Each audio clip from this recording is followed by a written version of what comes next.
These past few months have been challenging for almost everybody. Yeah, in downtown Minneapolis, a couple nights ago, we went from rumor to rage in just a matter of minutes. Those emotions fueled by so many different things, right? Distrust, anger, sadness, pain. Managing those feelings is something I think a lot of people are looking at right now. And what we can do to do that was Heather's good question last night. Here to talk about it with us is our mid-morning contributor, Dr. Corey Yeager. Nice to have you with us, Corey.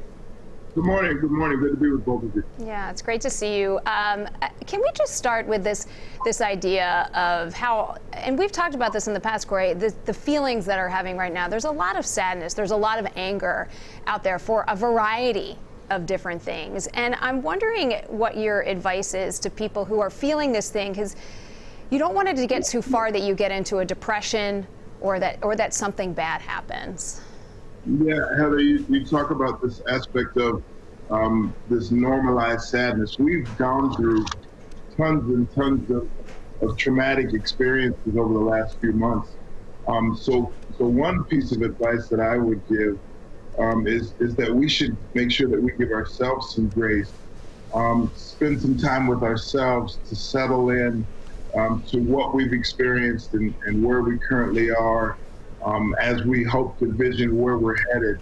So I think it's just taking our time with ourselves to be okay with where things are and know that we may not love how we've arrived here, but this is where we are, and we seek the way out together. So I think that's the shorthand advice that I would give. Mm-hmm. Corey, you work with professional athletes all the time, basketball players specifically, and they're experiencing these emotions in the same way as many of us are, and perhaps even more intensely as many of them may have experiences growing up and living in society as black men or black women. What do you make of the Milwaukee Bucks essentially going on strike, risking having to take a forfeit and deciding not to play?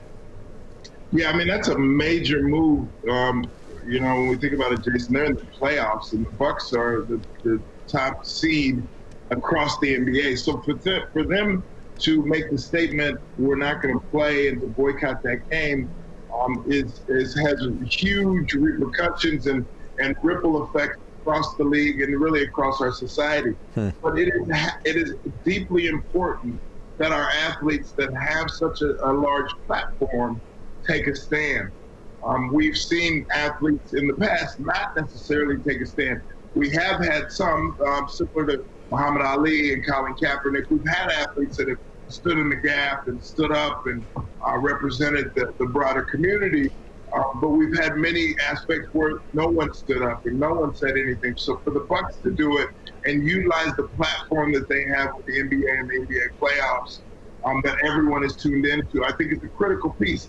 And it has already impacted society that this conversation is being held once again. I think that's an important aspect as well, Jason, that we can't lose sight of what we are all coming together for. That we've had this chaos, we've had this trauma, we all came together saying, what can we do different? And then time goes by and things start to change. So this is once again a reminder that the folks that we look up to, the role models and the real models, as Mike Walker would say, are there in front of us and standing in the gap. And Corey, as someone on the inside, there's been this discussion is should we continue to finish the playoffs? What's your take? Is the voice more amplified if you're playing or if you're not playing? Should they finish the season? Yeah, I think it's really up to those individuals that make up those teams, the team ownership and head coaches. So they're all behind the scenes having these heavy conversations. So I don't know that there's one patented answer that would say, hey, this is what they should do or shouldn't do.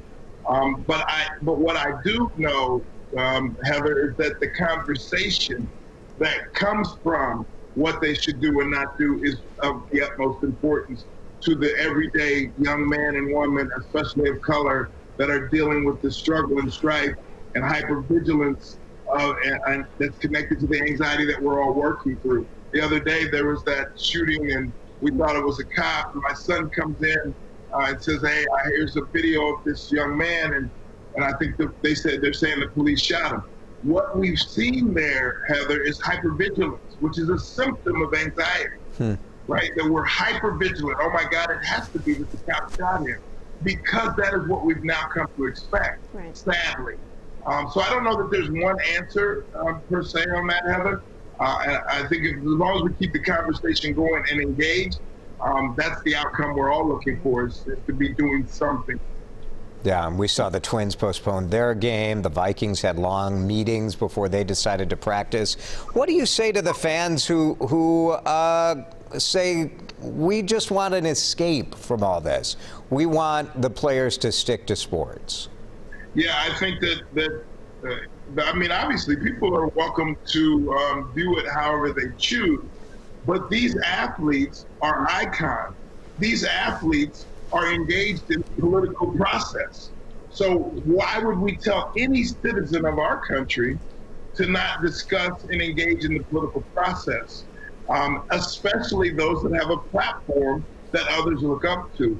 So I think it's a misnomer for us to believe that athletes are only athletes. No, they're not. Muhammad Ali was not just an athlete, that he was an important image for a movement that was pushing an agenda that others may not have believed in. So there might have been many people that said Muhammad Ali should just box. But what would we have missed if Muhammad Ali was just a boxer? So these basketball and NBA players are the same. This is the new day and age of the process. So those that say just shut up and dribble, I think it's a silly statement. And I think that our athletes should be standing up in the gap and continuing to push the agenda of better understanding and framing this conversation of racial difference. Corey, always great hearing your insight. Thank you. Thank you. Thank you.